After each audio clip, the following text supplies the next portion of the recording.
দর্শক, গণ অধিকার পরিষদ সভাপতি নুরুল হক নূরের উপর হামলার প্রতিবাদে কেন্দ্রীয় শহীদ মিনারে চলছে মশাল মিছিল। এ বিষয়ে আরো জানাতে যোগ দিচ্ছেন হিরণ খান। হিরণ, নিশ্চয়ই শুনতে পাচ্ছেন আমাকে। মশাল মিছিলের বিস্তারিত আমাদেরকে জানান। হ্যাঁ, ইকবাল শুনতে পাচ্ছি। নতুন বাংলাদেশ গড়তে এলো জুলফিকার স্টিল। জুলফিকার স্টিল, ইস্পাত দৃঢ় অঙ্গীকার।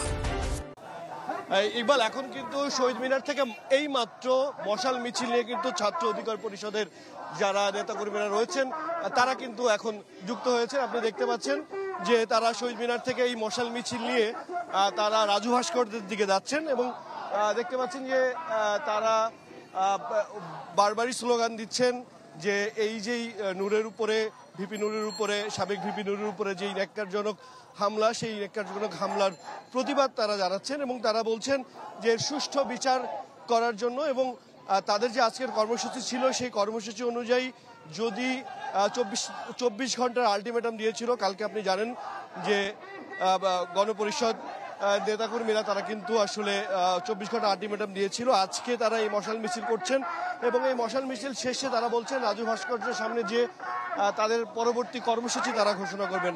এখন আমরা দেখতে পাচ্ছি যে ছাত্র পরিষদের যারা নেতাকর্মীরা রয়েছেন তারা কিন্তু এখানে অবস্থান করছেন এবং মশাল মিছিল নিয়ে কিন্তু আসলে তারা এখানে অবস্থান করছেন। আমি একটু কথা বলতে চাই একজনের সাথে।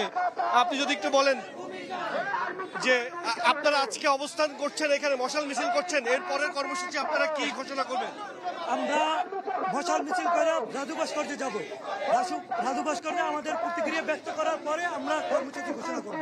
আপনাদের দাবি আসলে কি এখন?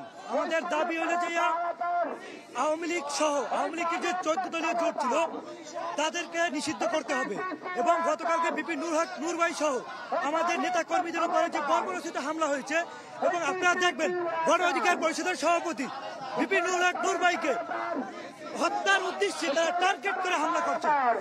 এই সুষ্ঠু বিচার করতে হবে এবং তদন্ত করে দোষীদেরকে করতে হবে। ধন্যবাদ আপনাকে। যেমনটি শুনছিলেন, তারা বলছিলেন যে নূরের উপরে যে হামলা হয়েছে সে সুষ্ঠু তদন্ত করে এর বিচার করতে হবে, এমনটি কিন্তু আসলে তারা বলছেন।